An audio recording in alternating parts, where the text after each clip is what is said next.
Yeah, it's your boy Crypto Blood, and welcome to another Kicking It session. And today I got my guys, the gentlemen of crypto out there on the West Coast, King and Zay Crypto. What's going on, fellas? How y'all doing today? Hey, Crypto Blood, what's going on? What's going on, boss? Thanks for returning the favor, having us on here. Oh, absolutely. gotta have some OGs in the game come on and talk. I love talking to guys who have experience in the crypto space. You know, a lot of cats, they act like they got some experience, but really they don't. They just got a lot of subs. That's it. So, yeah. Call them out. That makes life a lot different, doesn't it? Yeah, man. So what's going on with y'all? How are you feeling? Like I told you that we should wait, right, to do this so we can see some more stuff happen in the crypto space, and a lot of stuff has happened. So you know, we kind of bounced off those lows, man. It looks like we may be putting a low in, and we'll talk about that. But first, guys, I do want to bring your attention to these guys, man. I've got their website on the screen right now. Kirby Digital Asset Group. You guys kind of tell me what you guys do for customers and clients of yours. All right, well, it's a plethora of things. Starting off with our digital assets educational group is not just strictly based on trading. We're actually trying to teach people, you know, how to have a whole cryptocurrency toolkit, which Bitcoin Zay goes in there. He has a lot of tutorial videos. I mean, a ton of tutorial videos where he's teaching you everything, every new product. And that's something we're actually gonna ramp up into the new year as well. Make sure we get our hands on these new products so people can get an idea of how it's being used, how to test it, and see it done either live or on a pre-recorded video before they get comfortable. And then, of course, with that, we have our YouTube and our podcast on iHeartRadio, Spotify, iTunes, Music, Google Play, where we do the Daily Gem and the Crypto Show, and then private consultations as well. So we basically just try to lend out that helping hand in the crypto sphere. Oh, yeah. That's what's up, man. So, yeah, you guys in the chat room right now, check it out. What's the website again? It's Krbe crypto.com.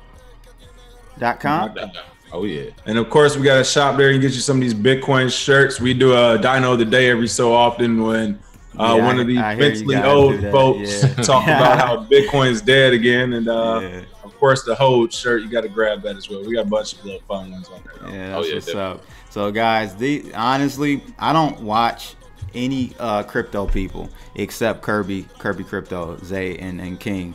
I make sure I find them every day. Normally I can get there live because they stream on the East Coast. It's about like 1 o'clock here. Yeah. And yeah, I make sure I catch these guys because they know what they're talking about. They've been in the game for a while. So kind of give me some background. Like Zay, I know you're more technical because after watching you guys, I'm like, okay, this guy knows he's a little technical here. He knows what he's doing. So kind of for each of you, give us your background, how you got into crypto, you know, your professional career, what you're doing now, and what you were doing prior to crypto. True. Well, I got into crypto on accident, I will say. I had an old roommate, like right after I graduated college. He actually worked for Charles Schwab. It was crazy. He told me about Bitcoin, and then from there I kind of took off. Before I was doing crypto, I was actually doing computer engineering. I was a teacher in high school, and then I was doing IT for a law firm. So I have a little bit of a technical background, but taught myself the rest of it. Like, there's no Bitcoin University, so exactly. I had to teach myself the rest of it. And a lot of people in the space, they come from a technical background. However, my biggest thing was being able to teach people in plain speech. So basically just started doing stuff like getting a certified Bitcoin professional license, as well as joining the Digital Currency Council, and then starting to consult and teach people on a daily and weekly basis. So that's my background in crypto space, and long term, looking to definitely be Professor Zay somewhere. I don't know if it's gonna be a university in real life. Professor Bitcoin Zay. I'll take the course. I'll pay top dollar for it. I'll take it. I hear that. So what about you, King?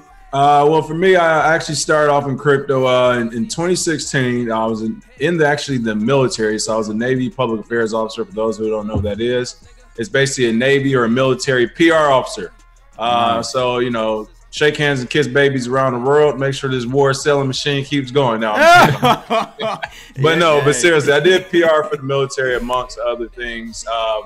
So definitely, I'm coming here I came to crypto from more of a fundamental analysis. But I was deployed a few years ago. I saw Zay, as he called it, throw out his last back signal where he was on Facebook, and he basically said something about Bitcoin. Something about Bitcoin posts like, if people don't learn, it's gonna be too late or something, whatever.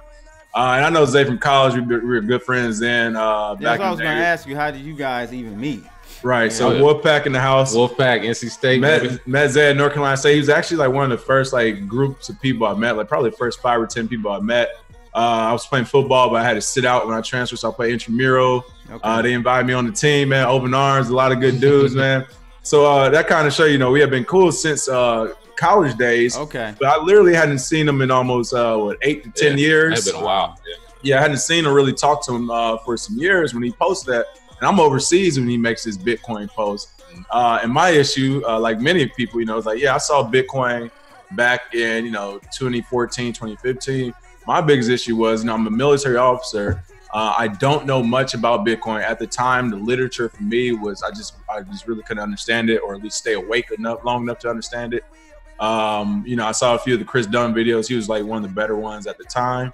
So fast forward, I called Zay. I'm like, hey, I'm all the way interested in Bitcoin and crypto. I just haven't really been able to do no due diligence for whatever reason. I don't understand it. You got me. He was like, I'll break it down to you. He broke it down to me on a phone call. I was like, hey, let's get a business going. So. And I did it on the clock. I was at work. I literally walked out of work and just walked to my car and sat on the phone for like an hour. That's crazy. Literally the day I got back from deployment, we got the business going and rolling. We actually operated our first year. He was still in North Carolina. I was in California. We hadn't even seen each other for a year, but he eventually moved out here. We linked up. That's when we started the podcast. So some of the people who kind of asked about our background, we were doing a lot of consultations first before the podcast and all that stuff. So we had a good customer base from that. And we, one of the biggest issues we were having with our clients, though, as Bitcoin, this is pre $500, so as Bitcoin started to run that $1,000 curve at the beginning of 2017, it's like, you're talking to 20, 30 people a day. Your whole day is being just talking to people about the basics of Bitcoin. So we were like, okay, how can we talk to our clients about the basics of Bitcoin, how to learn to operate all this stuff, as well as how to understand the market and the news cycle without having to be on the phone with one person at a time. And that's where the podcast and YouTube actually got birthed to. So for us, you see we talk about subs. Our sub count might not be the highest, but it's like we work with almost all the people that sub to us. So it's a good exchange for us. Yeah. That's what's up, man. So what do y'all think about this stock market? I know that's not on the topic today. Well, hey, to jump it off too real quick, because Bitcoin Zay is definitely the in-house TA. This year, I have, taken upon myself with some help from Zay as well. I didn't get into the coding. I got to learn the technical side. So that's what's learn the code so I can actually understand the tech side. So for people listening, I think that's important, because when we start talking about these projects and these ICOs or maybe one day STOs now, you definitely need to know what you're investing in when it comes to the dev side, because you know how it is. They got the wordplay in that white paper now. That's 90 pages of white paper, and when Bitcoin did white paper and 8-9 pages of references.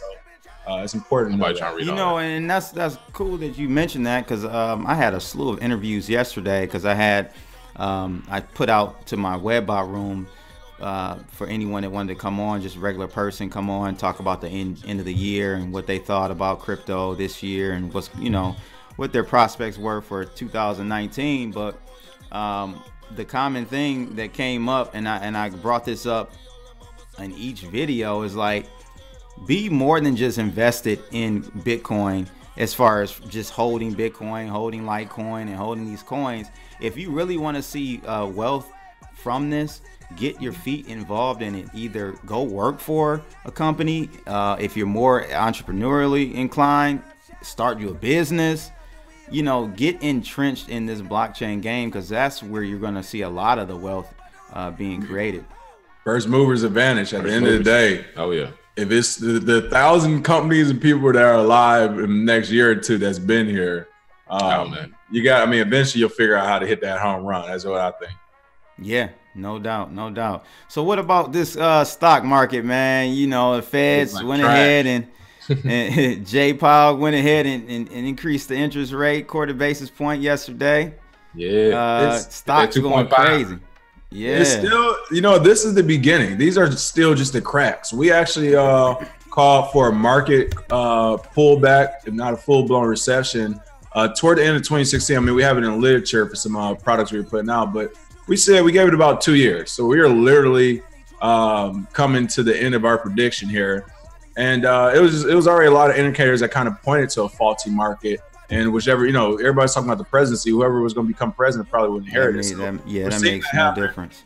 And as Bitcoin Zay says, we haven't seen crypto in a down market. So it's one of those things where not only did we expect it to happen within 2.5 years, but it's all about, all right, let's start looking at the data and the analytics. Like, how will this affect the crypto market? Because that is what's important right now. Yeah. I think it's hilarious. People are finding safe space in crypto now. People are leaving the stock market and they're actually putting it into crypto. Because, I mean, we have a bounce from, 3,200 to 4,200 in a matter of 2 or 3 days. As soon as the Fed rate got hiked yesterday, start moving. So it looks very double toppy, in my opinion, and we are due for a correction. So it's coming. It's just how big is it and how long will it last? That's the only questions I have. Yeah, my thing is I don't think I think they've just painted themselves in the corner. It doesn't matter at this point. You raise interest rates, it's going to affect the cost of money. So people won't be able to, you know, capital is going to slow up as far as credit and being able to go out and purchase capital. And then if you go the other way, it doesn't do anything for the economy either, because we're in so much debt. You know what I mean? And we're so top heavy with everything. Even if you lower interest rates and the money gets cheap again, ain't nobody out there. There's no demand for anything.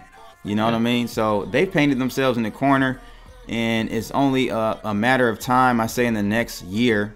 I think 2020 is going to be a really critical point for the equities market, and that's when I think we'll start to see some correlation, more negative correlation. Right now, the data is showing that cryptos are just about around the 0 range with correlating with equities and stuff. So that means there's no real, like, if it goes up with it at the same time, that means really nothing. They just kind of happen at the same time coincidentally. And if it goes down while the markets go up, there's no, you know, it doesn't matter. But I think in 2019 going into 20, we'll start to see that go toward that negative 100, where if the stock market goes down, cryptos will go up. It'll have that negative correlation at some point. So I mean, right now they're playing the game of kick the can. We were actually talking about this yesterday, how I mean, it's inevitable. It's been 10 years of a bull market, so it's inevitable. At this point, it's about is Trump petty but smart enough to say, you're not about to have a full-blown recession on my watch. I'll kick this, but I'll use my own money to kick this can down the road for another year and a half, 2 years. And I said that yesterday. His behavior is unprecedented, because there has never been a president that has bullied a Fed chair like he's doing it. I mean, listen, not just Fed chair, everybody. Yeah. And snitching illegal now. It is what it is. I didn't make the rule. He did it. And there's rats out here. We're going to get rid of all that. Rats. There's rats. Snitching is illegal. This is all according to the president. So, hey, gang, United States is what we do. Yeah, man. I'm loving it, man. But at the same time, I think the president has painted himself in a corner as well, because he used the rally as his credit, to his credit. You know what I mean? When he got in, he's used this rally to his credit, and I'm like, ooh, bad move, Trump, because it was all based on easy money, not necessarily his monetary policy or fiscal policy. So I don't know, man. You think he's gonna get a second term, or? It depends if he wants one. If he wants one, I think he'll get it. Really? Period. Yeah. I mean, I don't really know the inner workings of how political people get in office, but I know it's not through votes. So no, it ain't. Not only that, incumbents very rarely lose. That's true. I mean, I didn't think about that. Incumbents don't lose. He has a bigger bankroll than anyone. It's already been shown now. If you go against him, you're either going to jail or you're going to go broke. But there's no win. There's no winning in there if you go against him. I haven't seen anybody go against him to win. I mean, what happened to that CNN host, the one who was grilling him, that he said something about you know, whatever. You know, she cut her hair short. She got slapped around by Putin in Russia. We haven't heard from her since. I mean, this is the way. This is how he's doing people. He is doing oh people. man. And he took credit for this market. And he's taking credit for everything he's doing. Like, yeah, he does, man. That guy takes credit for everything, man. Oh my God, that's funny. He sure does, man. But you know what I'm saying? Overall, you know, I don't. I'm sorry, we're getting political here, but we're letting the conversation flow. I just I don't like everything he's doing, but overall, you know, I'm liking the direction he's trying to take things. He's a fool for sure. That's well, for me, it's like I really don't care, honestly. I feel like regardless of the president, there's, with the exception of like going to some extremes, I don't feel like there's a lot they can really do to really affect your life, especially if you just kind of tune out and you just out here just focusing on getting your money. But right. I look at President Trump just from a strict like leadership perspective, not personality, none of that. Is what he's doing effective? Right. And what he is doing is effective by doing the tweets and the trolling and all that. He's keeping people preoccupied. He's being effective. So he's one of those people you don't have to like or think much of. But I mean, he's winning. He won the presidency. He's a billionaire. People are going to jail that challenge him. People are getting fined that challenge him. Yeah. He's moving with major countries. It's like, and he hired Mike Mulvaney. Yeah, who loves Bitcoin. You can say what you want. I think Trump is a watershed moment for the presidency. Oh, position. That's what because now like everything is possible. We can have Oprah in office next term. You know, like whatever. Like it's crazy, dude. Like Dave Chappelle said, you all, you know, you wanted a bully. He's like, now you got a bully. Oh yeah, no doubt. So let's go ahead, man, and get back to crypto. That's what we're supposed to. I just like to have conversation, man, and converse with smart individuals. But the first topic that I kind of sent you guys over was this one out of CoinDesk about Ethereum Consensys. Man, they're doing, so they did about a 13% cut, or they announced it maybe a week or so ago. Now it looks like they're going to be doing 50% slash in their workforce, man. What is this about? Like, what do you guys feel about this? Well, I mean, I know it's a number of factors. I personally know a few people who work for Consensys. Okay, this is good then. Okay, so what are they saying? Shout out to Rima, shout out to Mash out in DC that works for Consensys. The crazy thing about it is they were very confident, you know, going into it because they started the company when Ethereum was like $2. So they're very confident going into it because, you know, if your portfolio grew the way theirs did, you can hire a lot of people. I think they just front loaded it too much. And then when the price of Ethereum tanked, the interest started to leave, as well as the amount of people who are starting to question the market or whatnot. This is what happens. Companies have to, you know, downsize. It's just a natural reaction of a bear market. I think people were a little too happy in the bull market. Like, this is going to go absolutely forever. And I don't really know why they even hired 1,200 people to do what they're doing, honestly, because long term, if you keep your group small and then grow out from that, that's kind of what Coinbase and some of these other companies did. They started like 7 people, and then and they just was like, well, we're gonna have a okay product for a couple of years, and then when it blows up, we'll hire 100, 200 or so people. So that's where I think it's coming from. But you know, they got to do what they got to do. I mean, it's just like any other industry as well. It's unfortunate to see here, but just like if a full-blown recession would hit, people aren't shopping at malls and stores. They start laying people off too, right? Yeah. No one expects it. No one wants it to happen, but it happens. It's part of that market cycle. It's an ancillary effect that people don't really think about. It's like, hey, people gonna lose jobs if these prices tank. So it's unfortunate, but that's what was happening. Everybody's kind of sheltering in place right now because it's just about surviving. It's literally about surviving. You know, if you're a podcaster stuff or whatever, it's about doing content every day. If you're a company, it's literally just getting back until this market switchbacks around, just living that long. So that means cutting a few people. It might be time for it to happen, unfortunately. Okay, so what do you guys think about Ethereum as a whole? Like, I'm skeptical. I've been critical of Ethereum from a technical standpoint for maybe about a year now. Like, do you think they can cross that Rubicon and make it over to the other side as a blockchain 3.0 system? I think they have a better chance than anybody else right now. I know there's a lot of new companies coming in, a lot of new projects that's saying that, hey, we can do this a lot better. They may be able to, but Ethereum's already faced so many issues that these new companies will have to face. Now, some of them, of course, they're going to look at what Ethereum did and copycat and do it better or whatever. But like, there's no getting around scaling. There's no, you know what I mean? It costs so much money to even duplicate a system of this what it looks like when it scales, stress tests, and all that. So, I mean, just scaling alone, these companies will have to learn. So all these companies have all this good stuff going. It's like you haven't had to scale yet, and that's going to bring a lot of issues all at the same time, including employment. Maybe when you do scale, money is going to be really tight, and you do have to lay off some people. You have to make those decisions. Do we lay these people off and get this product rolling, or do we, as Bitcoins they said, you know, maybe the product won't be the best, but we keep the best people on and then build out long term. So yeah. And I mean, I believe in it as a project that is trying. However, they haven't been able to solve some of the issues we've seen before. I mean, CryptoKitties crashed Ethereum, dog. Like, there's no way you can scale when something like CryptoKitties is crashing it. So hopefully, maybe EOS, which I know you like, can solve those issues. Maybe some of the other platforms. But in I was talking to someone about EOS the other day, and I'm like, look, I'm not all you know, rose-colored glasses with this. I know that EOS has issues as well. It's kind of difficult to utilize, but if we do see that rush of new users, it's going to be to a system, a framework that can handle it. Like right now, EOS is the #1. You look at blocktivity.info, it's banging, man. It's winning by a large margin. But my concern is with Ethereum, can they switch from, you know, what they're doing now to Casper and this new framework while it's running? I've used the analogy of trying to upgrade an engine while the engine is running. That's very difficult, and I just don't know if it's possible, man.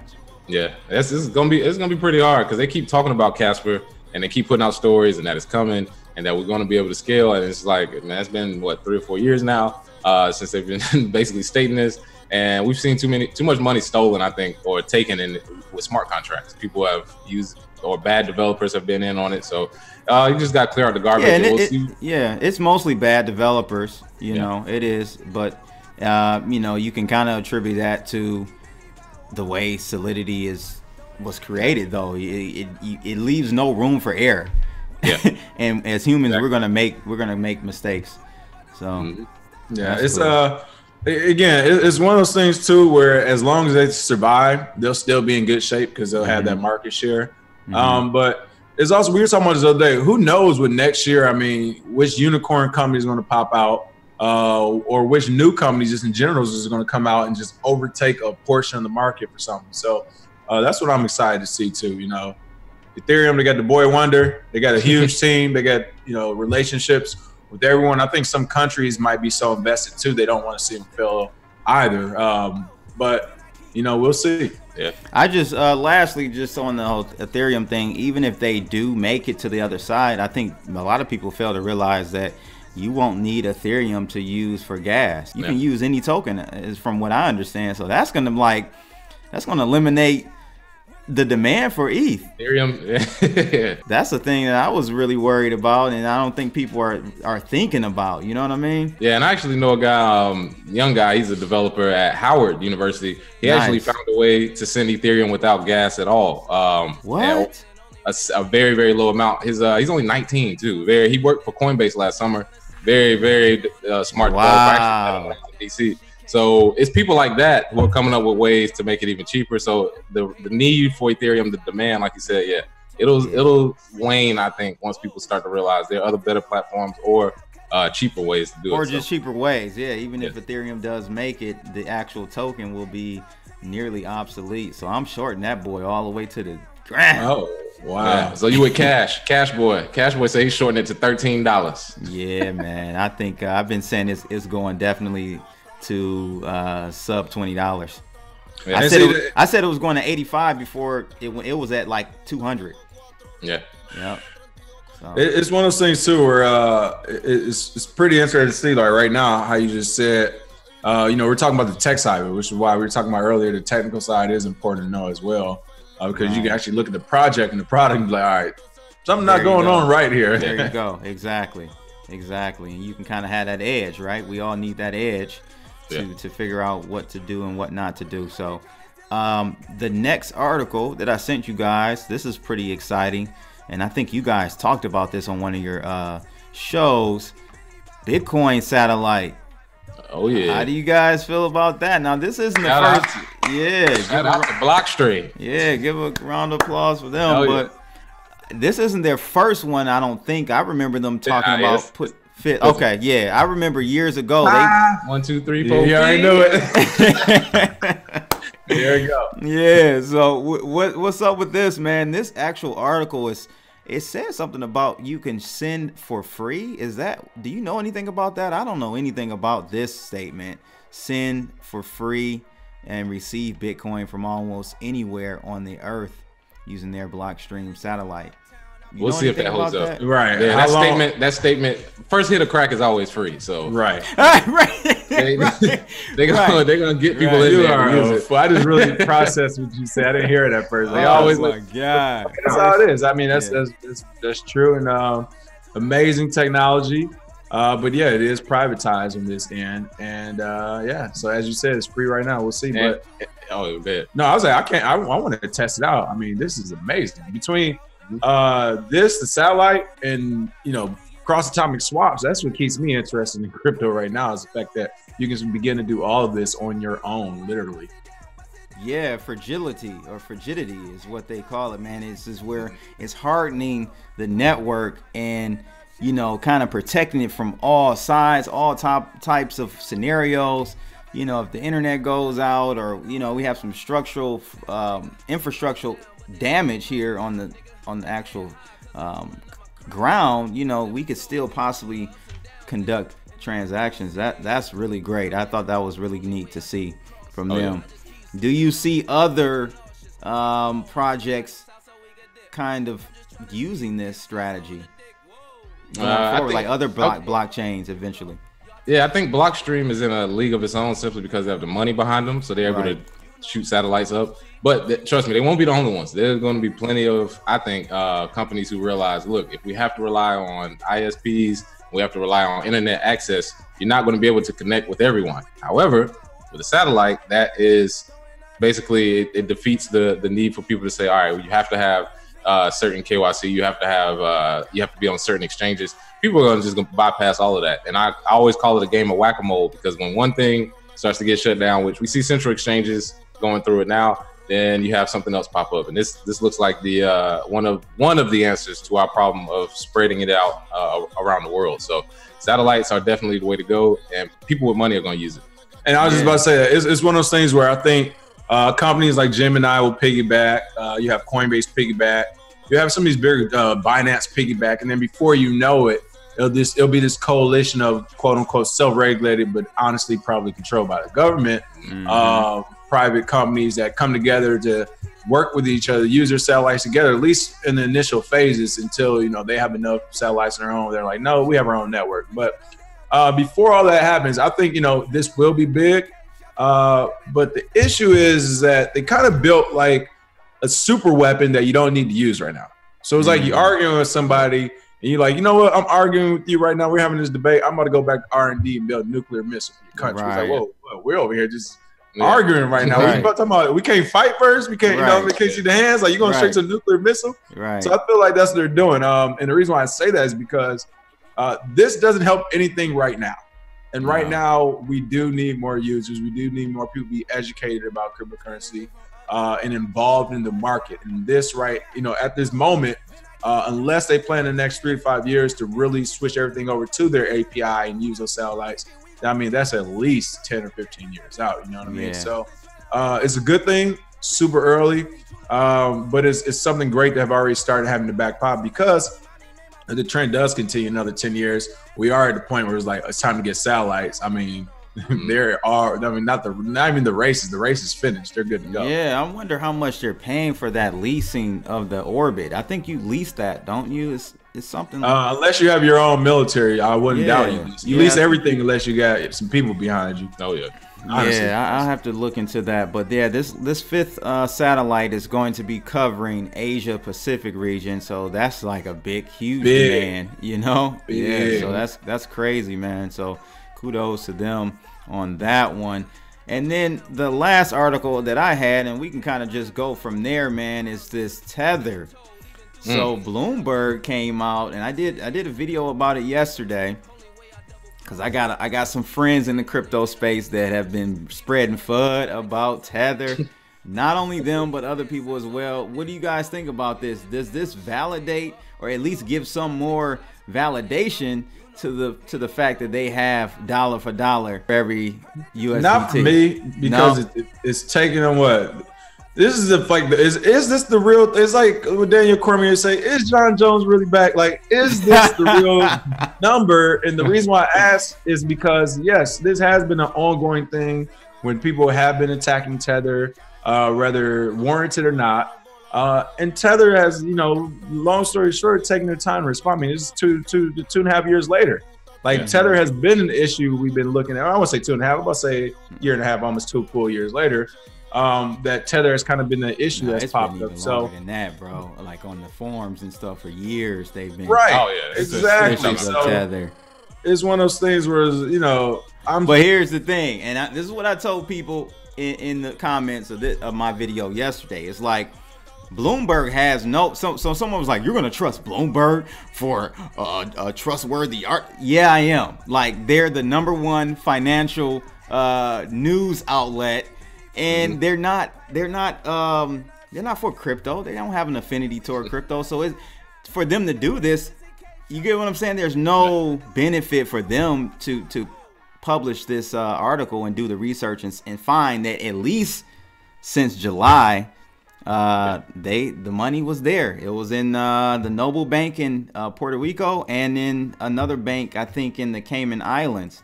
I can't remember the name of it, but hey, up until July, hey, it was there. Now what's going on now? We don't know, but that kind of refutes anybody's, in my opinion, anyone's questions or suspicion that they had all earlier this year in 2017. So I don't know, man. I just thought that was pretty groundbreaking. Zay, what do you think? Well, I've been on the Tether site, I don't know for how long still, and I don't know if I've still been cleared to actually buy Tether. You know what I mean? They have all my personal information. Like, their site has shut down about a year or so ago when the bull market started. But it's just one of those things, especially right now when there is this battle of stablecoins going on, because, stablecoins are the rich man's ICO, basically. Why risk it? I risk it at this point. No, there are definitely a lot of options for individuals now. Yeah, there are a lot of options. Before it was just Tether, and it was what's the guy's name on Twitter? Bitfinex talking about Twitter. talking. And it was crazy to me, because I've always thought that even if Tether didn't have the finances they claim to have, they're basically just doing the system we have now. So exactly what are these people complaining about that are still in the banking industry? That would look from the outside in and be like, well, see, Tether might not have the money they have. And it was like, we don't have the money we have. Exactly. What are you talking about? We've been living in a debt-based society for years. Yeah. Some people more than others. And one of the biggest things I saw with Tether was that they were one of the only companies that were basically telling outside auditors, we're not going to give you our information if we don't feel like it.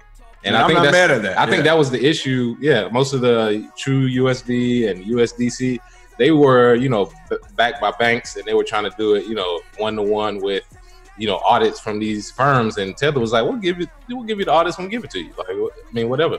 Well, I know I read one article that said that one of their reasons for not being able to give a full audit was the way their Omni network layer was structured. You couldn't really, I don't know, man. Yeah. I'm not that technical in that. Let me see these wallets real quick. Hey. But no, it's also one of those things where I think you need to get to the real, kind of some of the real reasoning behind why Tether is such a big deal, and it's all about mitigating risk. That's what the whole thing in this market right now, especially with a lot of the newer people who are coming in. We talked about this the other day. They're trying to come in and jump out. Like, we've literally had people invest 20 or 30K. And then a week and a half, 2 weeks later, but all right. How much I make? How much I make? I'm just done. I'm ready to get out of here. It was like, what? They're investing.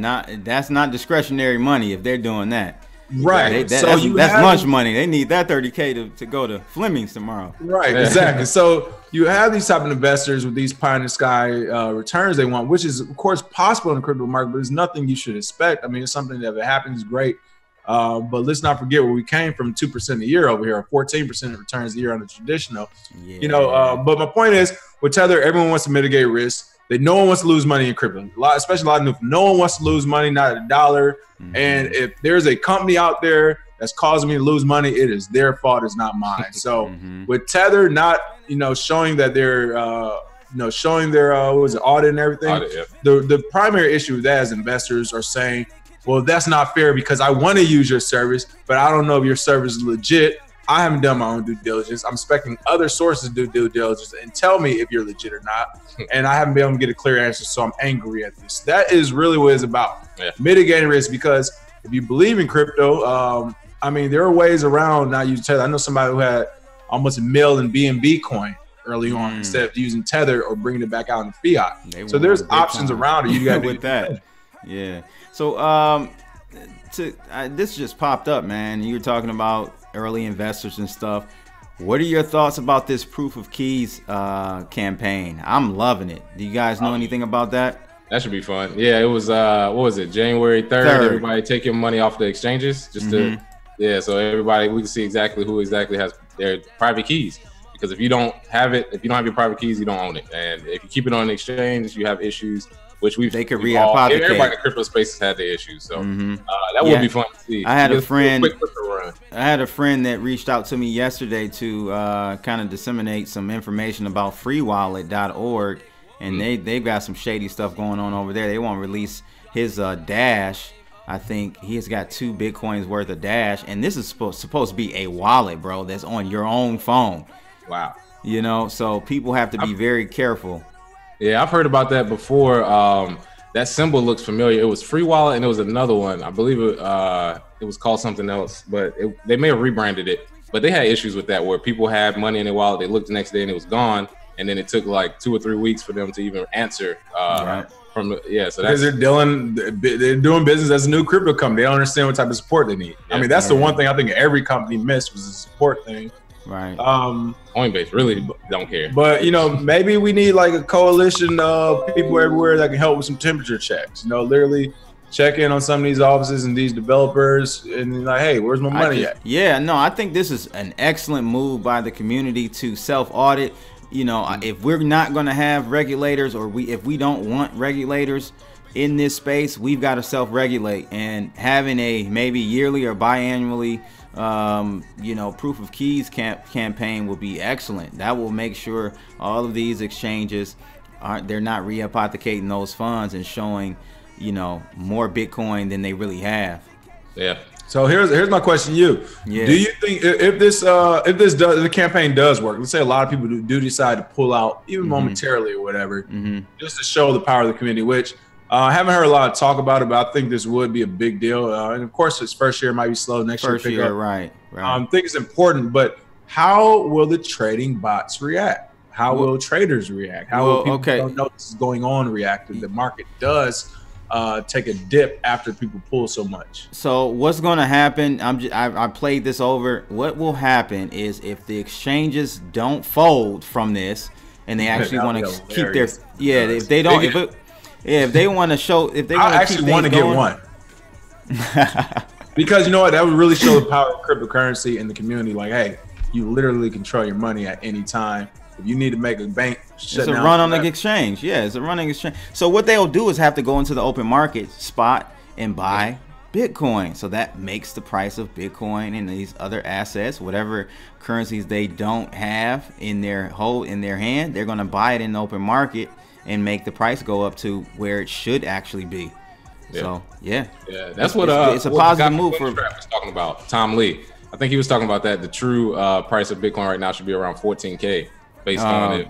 Yeah, I did it. I don't agree. Tom Lee is an idiot. But Tom Lee just throw out numbers, bro. What did he say? 25K this year? I'm like, man, just stop throwing out numbers, dude. Look, I swear, some of his talking points, he watch our videos. So for one, what's up, Tom? We know you watching because he's done some talks after some of our videos. It was pretty eerily similar. Eerily similar. Yeah. Dude, Tom Lee is an idiot. I'll tell him to his face. There it is.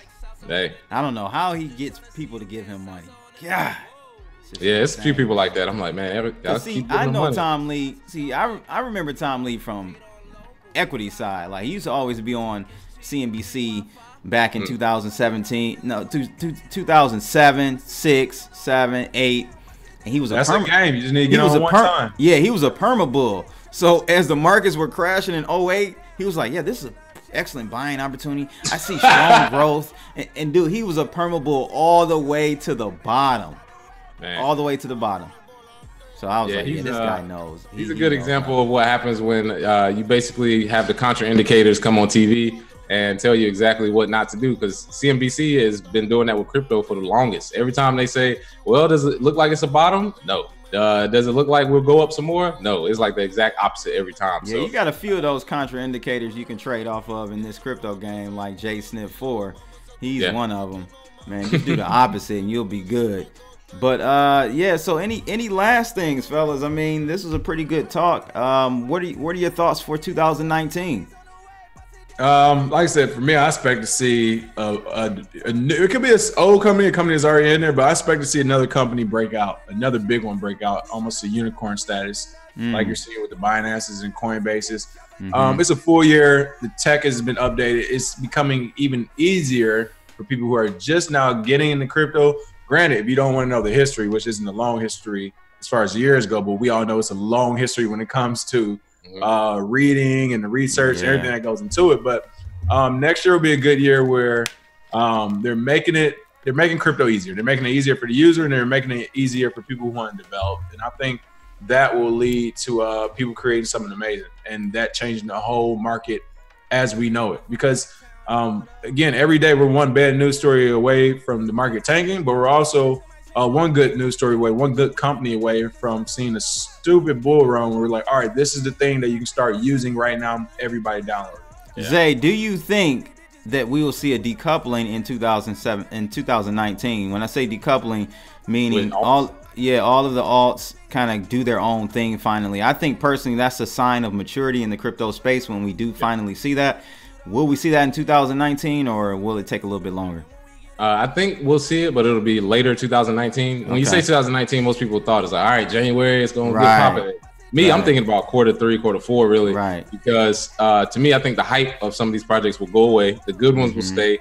And then you'll have the decoupling based on use case. So you have something like Brave where people use it, Binance Coin, that decoupling. And then now that you have the stable coins attached to it, you don't have to buy Bitcoin and then buy the altcoin. So yeah, it's coming. It's just the amount of volume in the market. If the volume from last year this time was here, we would already started decoupling, because some people are going all in alts and ignoring Bitcoin, just because from a profit standpoint they can make trying to make it back. Yeah, trying to make it back. And honestly, I think 2019 we're gonna have a big event dealing with crypto, AI. I think we might have some aliens come back. It's gonna be Armageddon, in my opinion. That's what. Prepare for the worst, because you never know. No, honestly, I just think, like you said, the negative ratio with crypto and the markets, as well as decoupling 2019, and a big event as far as the world stage goes, and crypto will be involved, I think. That's what's up. It's one of those things where if you don't think crypto's dead, then it can only go up, people. And a lot of exciting things. We just saw a small piece of what it can do when the fervor catches. But yeah, I'm expecting big things for next year. But you know what? One thing we're gonna have to look at though is the regulators and how people respond, because now we're seeing companies come out and placate and bow down to regulators, which we understand, because they're going to companies one-on-one to their CEOs and execs. If you guys don't play ball, then you're going to prison. I mean, it is that simple. We just grabbed somebody out of Romania the other day. Another big thing we have to talk about, Alexander Vinnik, out in Greece right now, who's being extradited to France that Russia and the U.S. have been fighting over. Whatever happens with that situation, it's probably going to be around the same time as the full-blown recession, as the Bitcoin happening in 2020, and you can expect Alexander Vinnik to either go to the United States or France or Russia around that same time. My point is eerily, it's very eerie how all these events are lining up. The recession and the happening are literally lining up together. I don't think that's by coincidence. I hear that. So guys out there in the chat room, you guys definitely check out these guys. KirbyCrypto.com, their site. They've got a digital asset group helping just educate people on cryptocurrencies, which is good. We need more of this. No shilling, more education, the right things that you need to know. They got some merch as well, so check them out. Dinosaur of the Day. I love that shirt right there. But man, Kirby Crypto, Zay, and King, the gentlemen of crypto, thanks again for coming on this kicking it session with Crypto Blood. And we out for the day.